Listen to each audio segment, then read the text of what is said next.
These are sort of late fall. And I know that the kids love the Boss pears. The Boss are really good.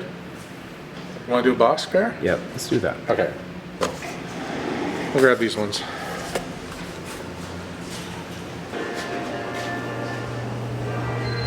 Kossman and Wooden. Good local honey. I think I'll get a big one. Yeah, sounds good.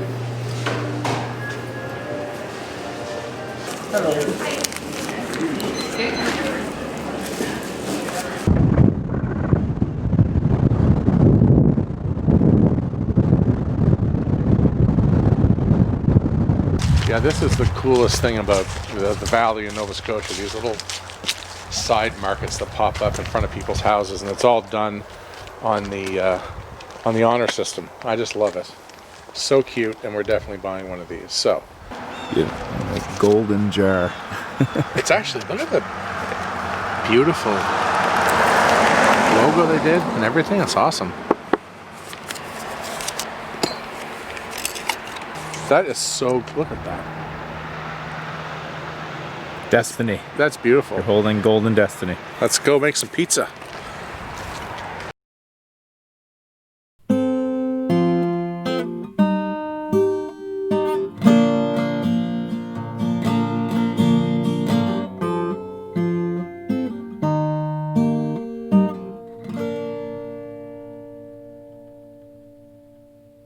So Jason, are you hungry? Do you want some pizza for lunch?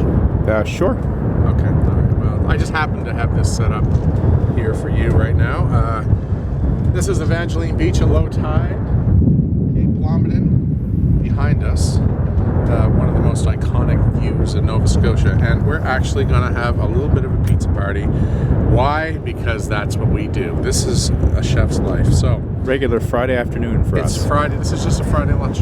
This is a working lunch, if you will. So, you're probably wondering, how am I going to make pizza sauce? Because I'm going to do it from scratch without a stove here. And it's because it's a no-cook sauce. And we're going to start with some San Marzano tomatoes, which is definitely the best canned tomato on earth. This is the DOP variety from Italy. And they are beautiful and sweet and don't require a whole lot other than a little bit of crushing, which you can use your hands. I'm going to use a fork just to try to make this a little less messy, and I don't have a sink to wash my hands in. So, and the greatest pizza sauces in Naples and most places in Italy don't have sugar. They're certainly not cooked most of the time. Sometimes some dried oregano or fresh basil is appropriate, or a bit of garlic. I'm not going to do that, mostly because I'm going to make a pizza margarita, and I'm going to have basil on that. And I just think that it's better just to let the tomatoes come through versus having too much of a garlic flavor in there. And you can leave it quite chunky. I mean, I say a lot of people just make this by crushing it with their hands. So you get nice big pieces of tomato in there, as well as a little bit of the puree. So just about there now. All right, so that's quite well crushed. Let's put that over here. We're going to season that. I'm going to put that there just so it doesn't rock so much. A really good glug of olive oil. This would be a pretty standard addition. A little bit of fat, and then salt. And that's about it. I mean, like I say, oregano, a little bit of garlic. Some people will like to put in there. But you don't need much more than that for a fantastic uncooked pizza sauce.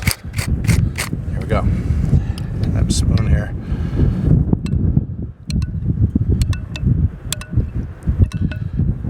And it looks lovely. I just love the sheen that the olive oil gives it. And that is, for me, a great pizza sauce, in particular for a pizza margarita, where you want that tomato to be quite pronounced. Looks good. Right. So, lovely pizza dough here. Homemade. This is made with type 00 flour from Italy. The reason you do the type 00 is it's got a high gluten, but the flour is also very fine. So you can stretch the pizza quite thin. Just lift that up. I'm just going to make a bit of a rim here. All the way around. I use the back of my hands to sort of pull it out a little bit.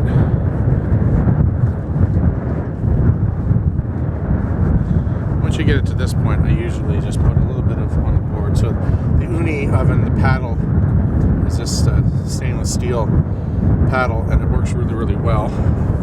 But you do have to flour it. And then once you get it on here, you can sort of work it a bit more.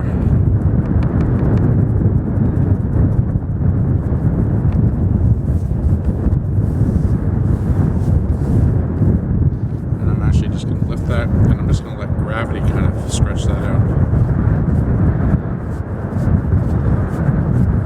Beautiful. Lovely. So there you go. Now, our mozzarella and basil. So this is a classic margarita we'll make. We'll start with that one. We've got one other that we're going to use, that beautiful honey and the pears that we found earlier on the second pizza. We're going to do a nice little bit of sauce. You don't want to over sauce too much. Certainly a few chunks of tomato on there are not going to hurt anything. So what temperature does this oven actually go up to? It can get up to 800 to 900 degrees. Now, this is a mid-November day on a beach in Nova Scotia. So there's, needless to say, there's quite a bit of a cool breeze flowing down here. Yet, that is still up at around 750 degrees. So it does work very, very well, even in these temperatures. So we've got our pizza. This is Roma cheese, Chiro. Thank you for the beautiful mozzarella, hand-stretched mozzarella. We are fortunate enough to have the best mozzarella in Eastern Canada because of our friend Chiro at Roma Cheese. And I just loosely tear this up a little bit. Nothing too fancy here. Lovely islands of cheese. Now I forgot Parmesan. I usually love to finish this with a bit of Parmesan, but we neglected to bring that. That's okay. That already looks beautiful the way it is. Isn't that something? I mean, you could actually, totally cook it like that. Yeah. We'll just do a couple of some nice leaves of basil. A lot of people put the basil on after it's cooked, and there's nothing wrong with that. It's actually kind of nice to put a couple on the top to garnish it before you serve it. But I do like sort of tucking it in a little bit. And my lovely wife, your sister-in-law, loves basil. This is her favorite pizza, actually, yeah. Well, I knew that, actually. Okay, so the first thing I want to do is, before I put the olive oil, is just make sure I've got motion there. And I do, okay? So I know that that'll come off the paddle. So I'm going to do a little drizzle of olive oil right over the top of this. And as I said, I would often put a little Parmesan on that as well. So let's give it a try. Here's the money shot. No, the money shot's after we cook it. All right, here we go. Right. Well, You can get it flames coming out. bursting in there. Now, after about 45 to 50 seconds, I'll open it up. I'll spin it around 180 degrees, close it up again, and it usually takes about 90 seconds to cook.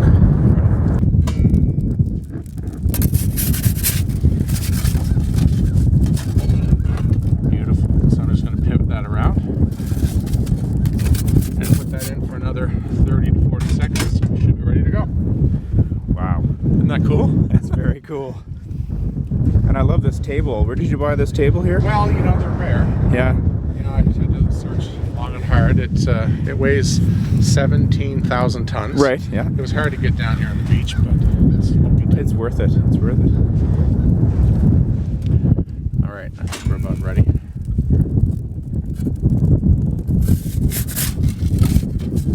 you go. Isn't that beautiful? A little bit charred. The first one, you often get a bit of burning on the outside. I personally love that myself. But the first one, it's because I had to heat that for so long. It's so intensely hot. It was probably closer to 900 degrees in there. Wow. Here we go. It won't take too long to cool down with the breeze. No.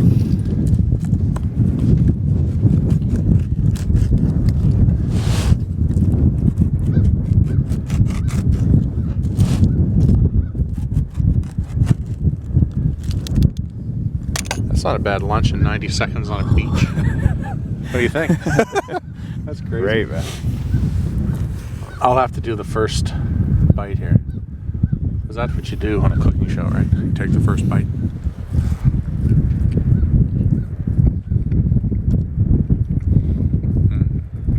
Yeah. Think I should drop the camera?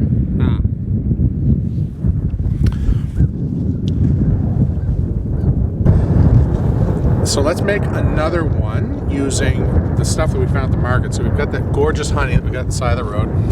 So more of Chiro's matzah. We've got the Bosque pear, some rosemary, a chili, an incredible copa, the cured neck of pork from Ratineau in Halifax. And I love hot honey. So I'm glad we have the chili because the sweet and the chili works really well with pizzas that have a fruit component, which this one will, obviously. A little bit of prep work, though. I'm just patting that out, but let's do let's prep the pear. We don't need a whole lot, just a few slices.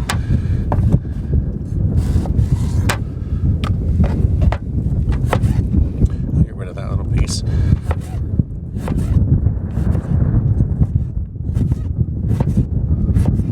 Lovely. The wind is blowing flour everywhere, so... Great visual effect. Yes, exactly. Flour on my chili. The chili, we don't need a lot of it. We're just a few little specks that we'll put here and there over top of the dough. And when you bite into one of those with the honey and the meat and the beautiful cheese, it'll work well. We'll avoid putting any seeds in there, though.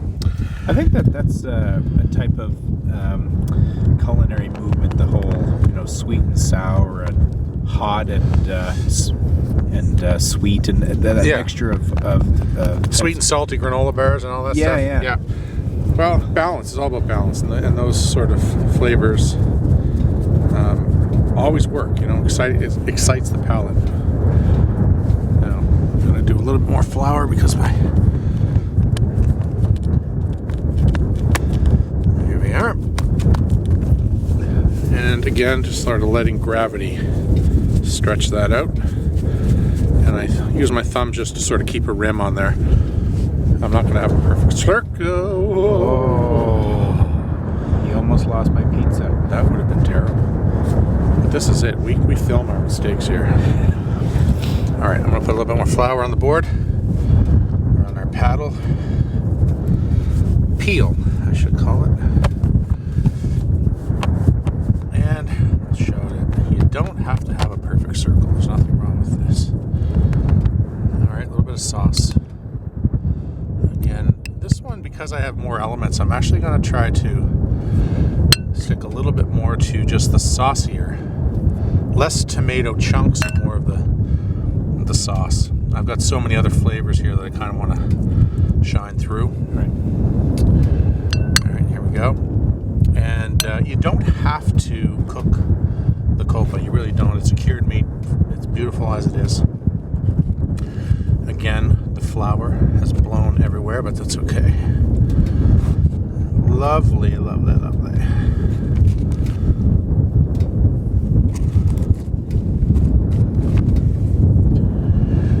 Do some pear.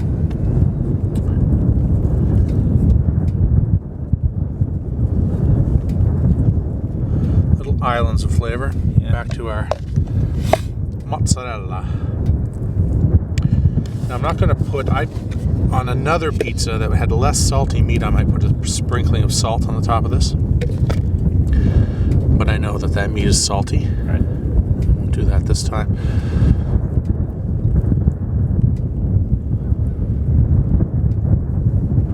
It's so peaceful out here. Glad you turned your phone off. I don't know if I did, actually. I think it could go off at any moment. Jeez. I think that's plenty. So a little bit of rosemary. Please forgive the flour everywhere, but that's all right. A little bit of rosemary. So rosemary and chili on top. And we'll put that chili, just take a moment to sort of make sure it gets spread out so you get a little bite on every slice.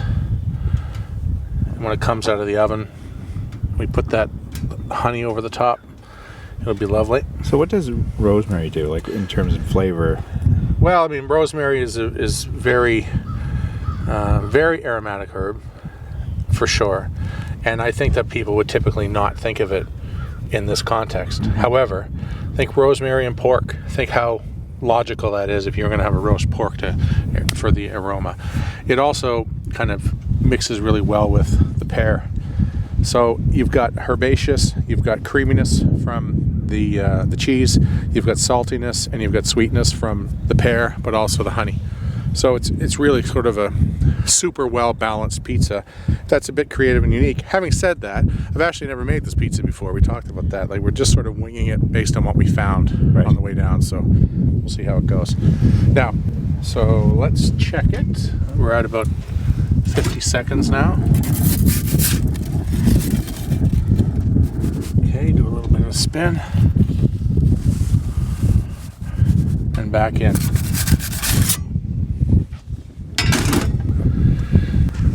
Should be good now. There, lovely. That's great. Alright, now I want some of that honey. And this is the finishing touch. Just put that on the end of the fork. Sort of drizzle that all over.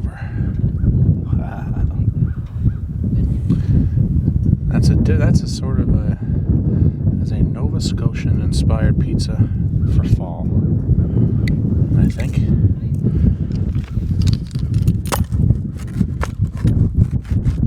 nice little crisp crust. Yeah, we should drop a slice off to the people we got the honey from. Yeah. And by putting the copa on the bottom, we haven't overcooked it too much. There you go. Wow. Looks pretty good, I'd say. Right, I'm gonna get in there. There we go. I got a nice bite of chili waiting for me here.